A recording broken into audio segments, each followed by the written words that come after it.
So what is going on in the world right now? Well, it depends on who you talk to. I will tell you there's a recession coming. Matter of fact, I'll tell you we're in a recession by technical measures right now. But everybody wants to argue. And you know what? The midterm elections show you exactly what's going on in the world because this country is divided. And if you look at the results, 50-50 is about where it is. But you know what? That didn't happen automatically. It has been a lot of hard work by the politicians to divide the country. I mean, think about it. It goes all the way back before the pandemic, but let's just start at the pandemic. First, it was the vaxxed versus the unvaxxed, and the blacks versus the whites, and it was just everything divided. Now it's Republicans versus Democrats, right versus left. Of course we're divided. Of course people have so much hate right now because hate is all that we've seen for multiple years. I can feel your anger. Well, the other thing you got to really focus on is what's going on the other side of the curtain, and I like to call that the economic policies. Those and the monetary policy are all set by the Fed. The Fed isn't owned by the U.S. government. Matter of fact, the Fed and the U.S. government right now have some disagreements because what the Fed's doing isn't good for elections and isn't good for votes. So Congress sent a letter over to the Fed saying, hey, Mr. Fed, can you guys calm it down a little bit with this interest rate hikes and all this unwinding of the balance sheet? You're kind of hurting the markets, and people don't like that, and we don't like that because it hurts our votes. Do I have your attention? Because today we're going to unwind some of the problems going on in the world, but not just the world, the United States of America as well, and what it means to you, but how you can get ahead of it, because we're not going to just talk about the problems, we're going to talk about what you need to do. I'm Chris Naugle. This is What Now? What's Next?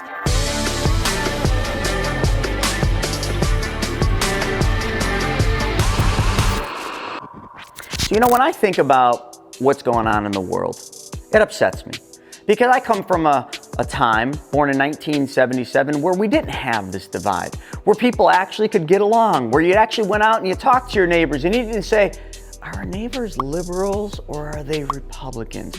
We didn't ask those questions back then. We just came over and we said, hey, let's have a beer, or hey, can I help you with anything, or hey, let's just hang out. The good old days, I like to call them, but these days it's a little different. And I see it everywhere. I see divide at the grocery store. I see divide in the workplace. I see divide everywhere. I mean, come on, let's face it. If you're somebody that wears a mask, you probably look at people that don't wear masks a different way. Or if you're someone that doesn't wear a mask and you see somebody in a mask, some people would say, oh, that must be a liberal. I like to look at things as people do things because it benefits their belief system, because it benefits their family, and because it benefits their well-being. And you know what? That's pretty cool by me. To each their own. But let's talk a little bit about the IMF, okay? Let's talk a little bit about the G20 summit. You know, if you really think about the G20 summit, it's a way to bring the most powerful leaders of the world together at the same time in the same place to discuss important issues. Well, right now there's a lot of important issues, is there not? Because you got a recession looming here in the United States. Well, you got political divide here in the United States. And not only that, if we think about world problems, you got some major problems going on in Europe. Because the Russia-Ukraine war is going on. Whether we like it or not, whether we agree with it or not, it doesn't matter. It's happening. And during war times, not all things are nice. Well, just look at Europe right now. Germany and all those. Over there in the winter time, which we're going into the winter season, I want to be clear on the winter season. See, when I say the winter season, some of you are skiers and maybe snowboarders like myself, and you think, oh, it's going to snow. Yeah, that's winter. But when you think of the winter season when it comes to the financial markets, it's a whole different thing. And you can look back at any other time in history and you can start to understand when we go from the summer season, financial lingo, to the winter season, things aren't really good. But let's get to both of those. So let's just talk about weather. Germany and Europe is pretty freaking cold in the winter. So, you know, if you're a family or a business, you like to run your heat, right? And to run your heat, most of us heat with gas. But when Russia is one of the major suppliers of Europe's gas, and they just say, you know what, screw you, we're gonna cut off your supply of gas, well, that causes a little bit of a problem.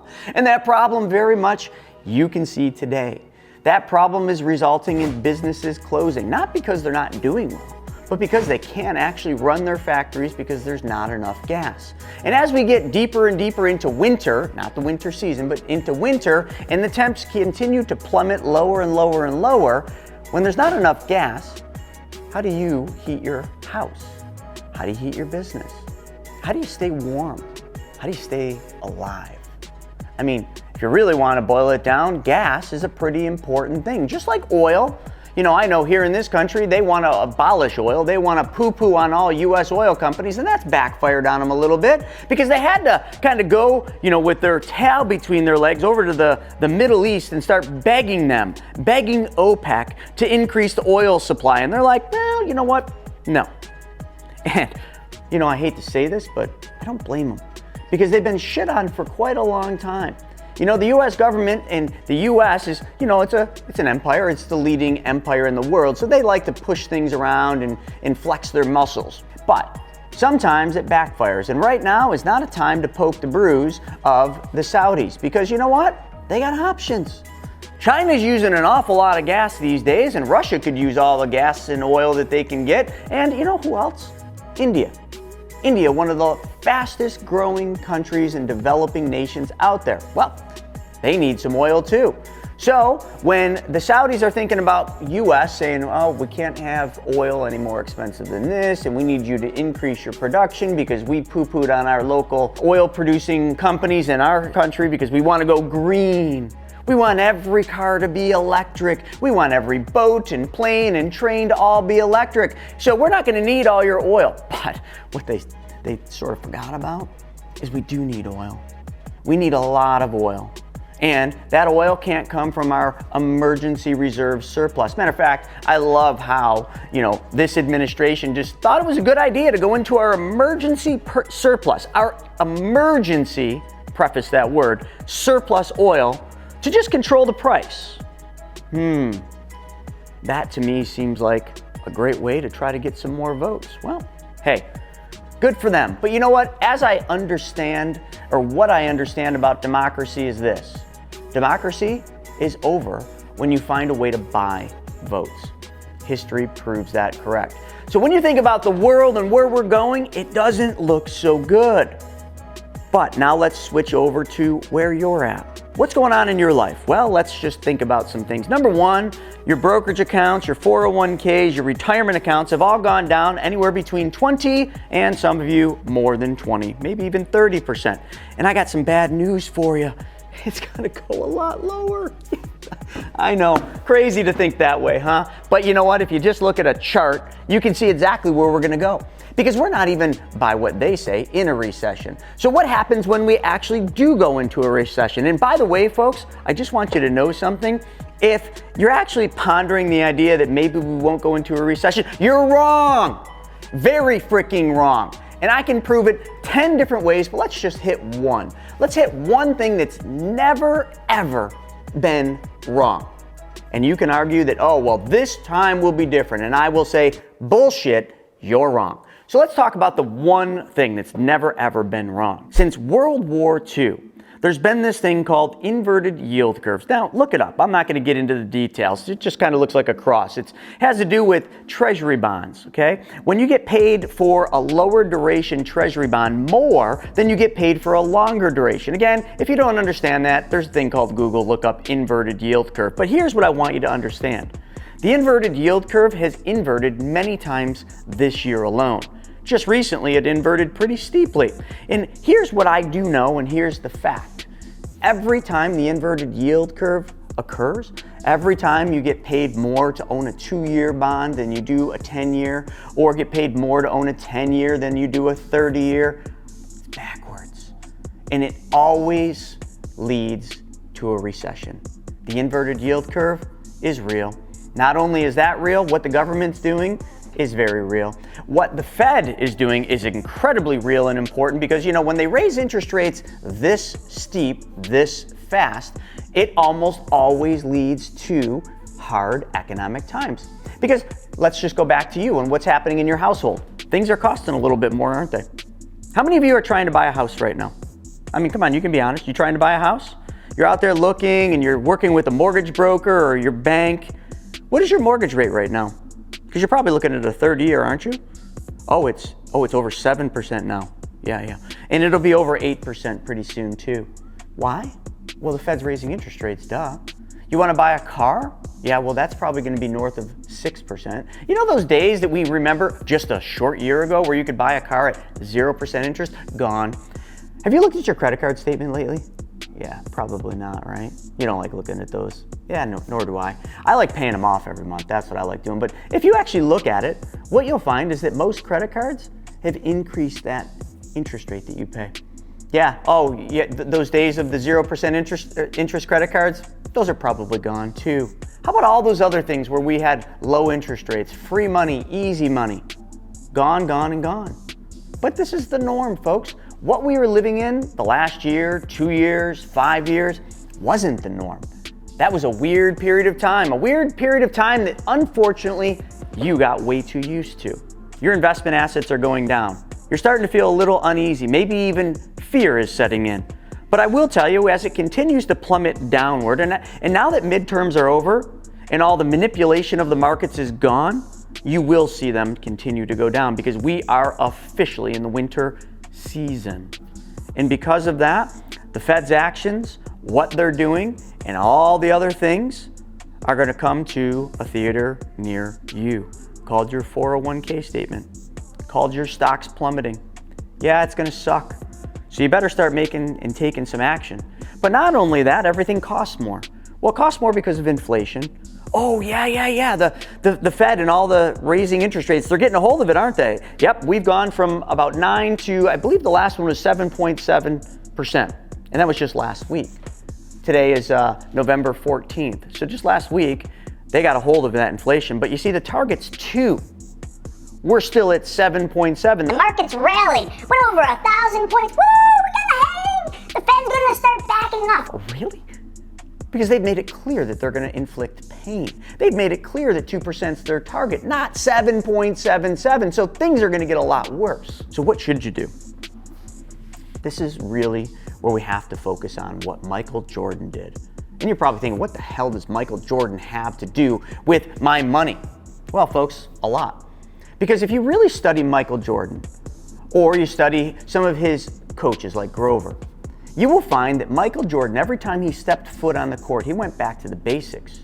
Basic dribbling, basic footwork. Because Michael Jordan understood to be the best, you gotta master the basics. And you can never ever lose sight of the basics. So, let's apply some of the things the most amazing athletes in the world do. I don't care if it's Tom Brady, the GOATs, if you will, the Michael Jordans of the world. They focus on pure basics. What are your basics? Budgets. When's the last time you did a budget? It's quite simple, folks. You just take a piece of paper, you literally draw a line down the middle. Now you've got a left and a right side on that paper. On the left side, what I want you to do is I want you to write all of your incomes. Okay? Now you probably know your incomes either weekly or monthly. What we want to do is break it down both, monthly and weekly. That's exactly what we want to know because we need to make quick, agile changes to your budget when we need. So if we don't know the weekly amount, well, that puts it off every 30 days and well, I know you get busy and you're not going to do anything about it. But so break down your income weekly and monthly. Now let's go over to the right side. You know that crease in the middle that we just did, the right side. On the very top, what I want you to write down are just your basic expenses. The diapers, the groceries, the electric bill, the gas bill, all those, not your debts, just your expenses. Every month, what are your expenses? And by the way, round up. Then write down the monthly amount you spend and then go weekly. Oh, you don't know how to do weekly? Just divide it by 4, okay? And it's nice and simple.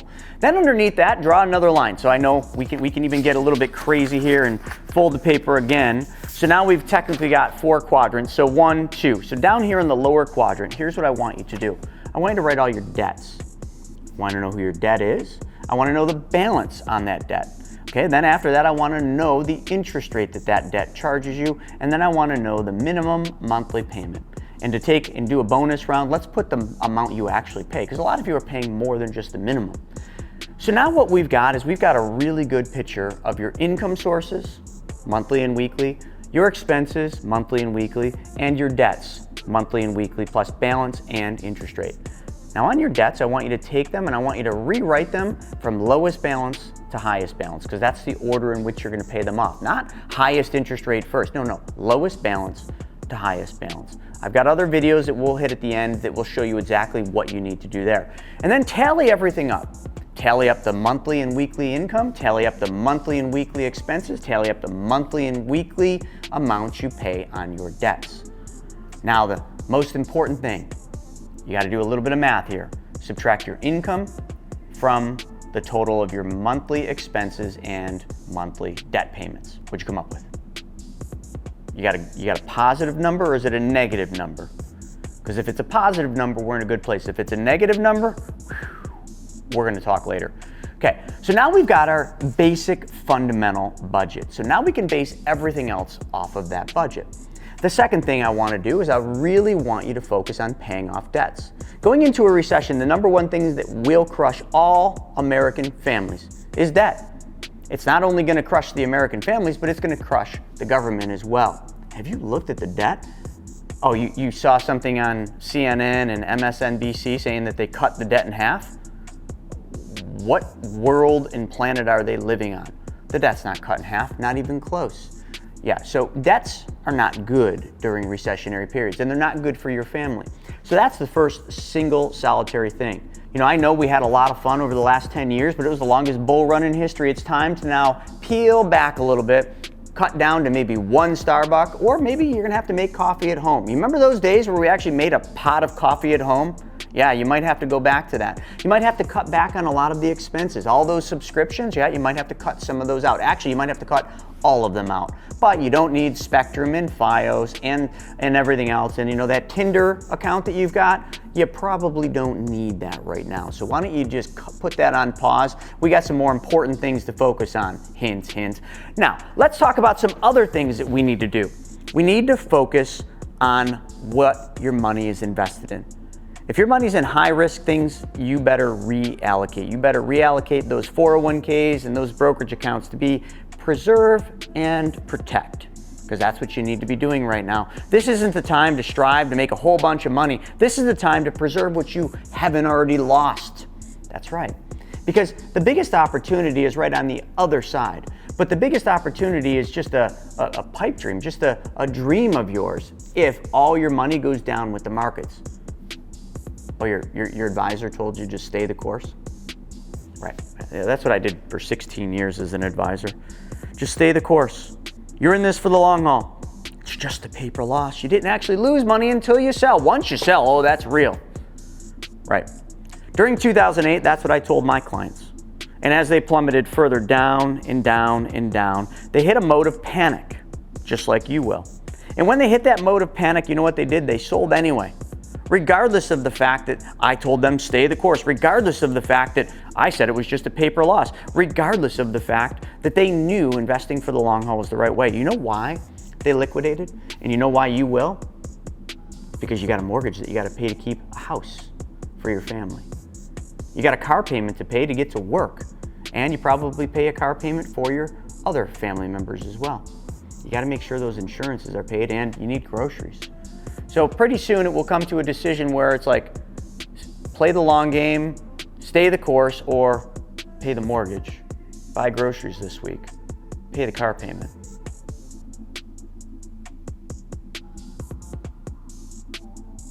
Did you get the drift? Which one's more important? When you hit panic, I promise you, shelter, food, and security are way better than that pipe dream of staying the course. It will fail you. Not only will that fail you, but the drawdown effect is something that your advisor's probably not telling you about. Like, you know, if you lose 40% and you're halfway there, maybe you're even a little bit more than halfway there, just give it a week and they'll take the weight off anyway and you'll be at 40. So once you're down 40, you have to make 63% just to get back the 40 you lost. It's called the drawdown effect. That's another thing you can look up on Google. If you lose 50%, oh, you don't think we're going that far? Oh, I'll tell you, we are going that far. On the S&P, the Dow Jones, and the NASDAQ's almost there already. You're damn right we're going that far. So if you lose 50%, you got to make 100% to get back where you were. Ask anyone that went through 2008 how that felt. Diversification is going to be key, but don't just think of diversification the way that your advisor tells you, which is, So we got to diversify these mutual funds or these ETFs. no, diversify your asset classes, diversify your income sources. You need more than one income and you need more than one asset class working for you. I got other trainings that teach about that, but I'm just trying to give you some of the basics. And I also want to give you one of the greatest assets that you all have, skills. I don't care who you are, what you do, you're good at something. You're really freaking good at something, but you probably don't spend all your time and energy honing in on that skill that you're really good at, do you? Oh, I know, you get busy. I gotta go to work first, gotta pay the bills, got the kids when I get home. There's just never any time focusing on that. Well, here's the good and the bad. Pretty soon you might not have a job. Yeah, that's right, because if you really look at what's going on in the news, large companies are laying people off. Meta just laid off 11,000 people. Twitter, yeah, I don't even know where Elon's at with that, but he seems to be trimming a lot of fat there, man. He's getting that company nice and fit. How about IBM and Google? What about Amazon? What about AT&T? How about the car companies? They are all starting to freeze hiring. Not only freeze hiring, a lot of them are already starting the process of laying people off, because as interest rates go up, that puts a pinch on the economy. People spend less money, and therefore companies don't need to produce as much. And a lot of companies right now are really overstaffed because during the pandemic, they weren't open. Then the pandemic went away, and miraculously, then masks just came off and everything was fine. And everybody went back to work. And every company didn't have enough staff, so they wanted to hire. Matter of fact, there's still lots of issues with not having enough staff, but that's mostly in the service and hospitality. Those aren't really that high paying of jobs anyway. But the real high paying jobs are, yes, facing layoffs. So, again, coming to a theater near you might be you losing your job. So I know all that seems like a pipe dream until it's not. So it's time to start preparing. It's time to start getting ready. And you're gonna need an income. But the good news is, I got some great news for you, because I've probably got you almost in tears right now. Here's the best part of the news. During a recession or even a depression, money doesn't just vanish or disappear. If you prepare for it, if you do some of the things I said, your money will still be there. Although it might not be making much, you won't lose it. And then what happens is everything deflates, all the price of things. Yeah, that's right, car prices are coming down now, real estate prices are coming down, stocks, well, yes, you already know they're coming down. Everything deflates. It's called the deflationary period. Welcome to 2023, because that's what we're gonna be in. Hopefully not stagflation, but Ray Dalio says we might be there too. And as they come down, it creates a very unique buying opportunity. You know what else is a really, really unique buying opportunity? It's not even a buying opportunity, it's a lending opportunity.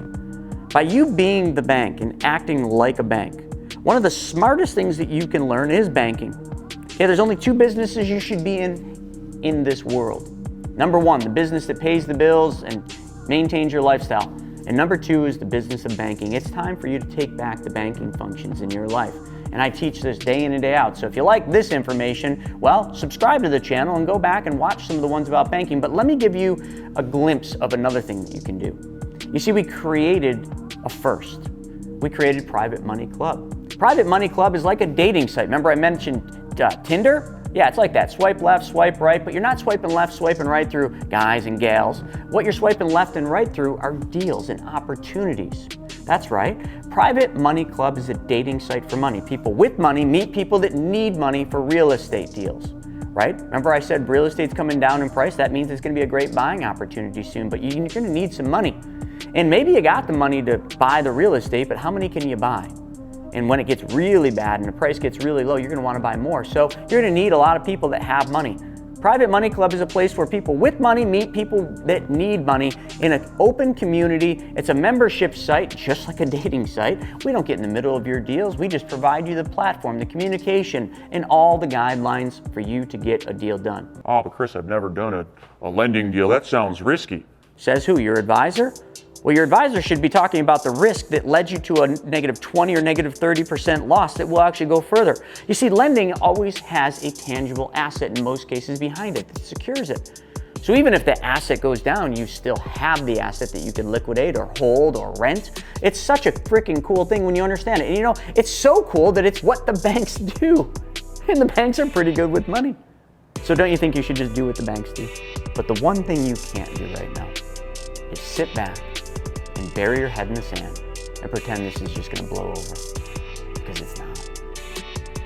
I wish it was. So folks, I hope you enjoyed this episode of What Now, What Next. If you like this, then make sure you subscribe to this channel. Just click that little subscribe button right there. I know it takes some time, I'll wait. It's right there, so subscribe. See it? Pretty color. We even might make it flash. Yeah, that one. Okay, you got it. Click that, and then right above is a little bell. Smash that bell, just hit the bell, because that'll notify you every time we go live with a new one. And you know, I got a special surprise for you. I want you to check this video out right here. This video will tell you how you can be your own bank and get down to the brass tacks of what that means to take back the banking functions in your life. We'll see you the next time.